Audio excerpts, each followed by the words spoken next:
ସମସ୍ତଙ୍କୁ ସ୍ୱାଗତ ଆଜିର ଏହି ଆଲୋଚନାକୁ।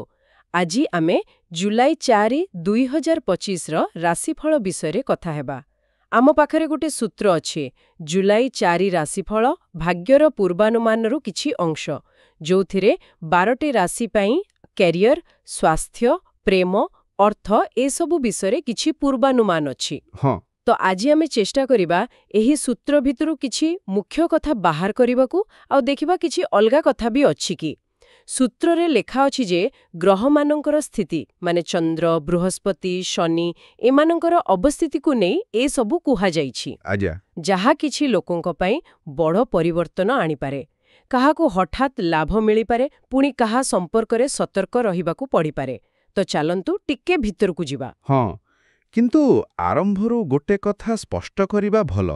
ଏ ଯୋଉ ପୂର୍ବାନୁମାନ, ଏଗୁଡ଼ାକ ସବୁ ଗ୍ରହ ନକ୍ଷତ୍ର ସ୍ଥିତି ଉପରେ ଆଧାରିତ ଗୋଟେ ସମ୍ଭାବ୍ୟ ଦୃଷ୍ଟିକୋଣ ମାତ୍ର, ଯାହା ସୂତ୍ରରେ ଦିଆଯାଇଛି।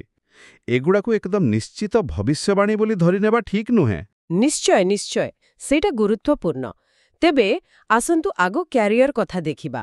ସୂତ୍ର କହୁଛି ମେଷ ରାଶି ପାଇଁ ଉନ୍ନତିର ସୁଯୋଗ ଅଛି, ସିଂହ ରାଶିଙ୍କୁ ପୁଣି ନେତୃତ୍ୱ ନେବାର ସୁଯୋଗ ମିଳିପାରେ।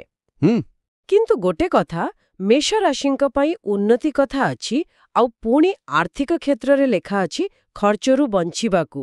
ଏ ଦିଟା ଭିତରେ କିଛି ସମ୍ପର୍କ ଥାଇପାରେ କି? ହଁ, ଏଇଟା ଗୋଟେ ଭଲ ପଏଣ୍ଟ ଆପଣ ଉଠେଇଲେ।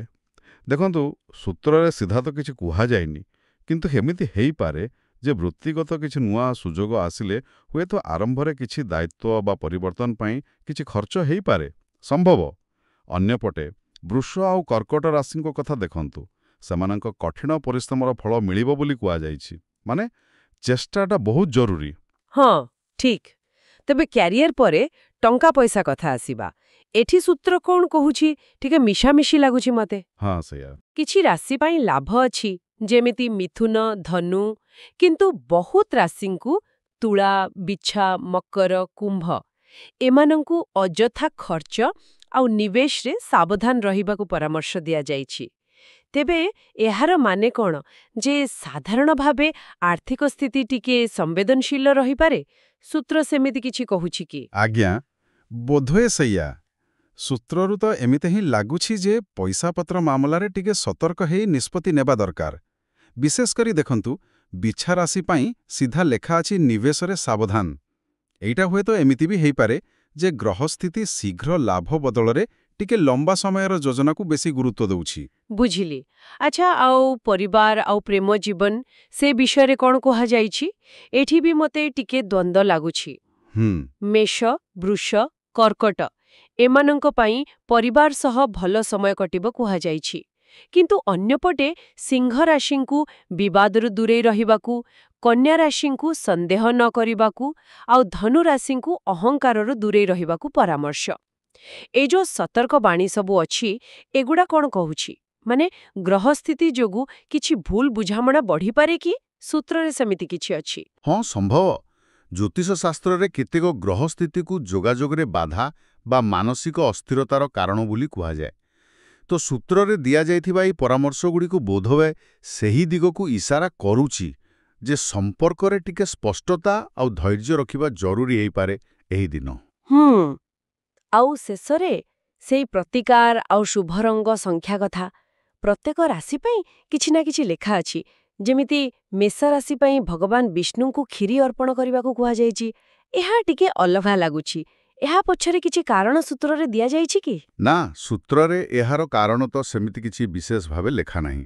କିନ୍ତୁ ଏଗୁଡ଼ିକୁ ସାଧାରଣତଃ ଜ୍ୟୋତିଷ ଆଉ ଆମ ସଂସ୍କୃତିର ଗୋଟେ ଅଂଶ ଭାବେ ଦେଖାଯାଏ। ଏହା ବୋଧହୁଏ ଏକ ପ୍ରକାର ମାନସିକ ଶାନ୍ତି ପାଇଁ ବା ମନରେ ଗୋଟେ ସକାରାତ୍ମକ ଭାବନା ଆଣିବା ପାଇଁ ଗୋଟେ ମାଧ୍ୟମ ବହି କାମ କରେ। ବୁଝିଲି।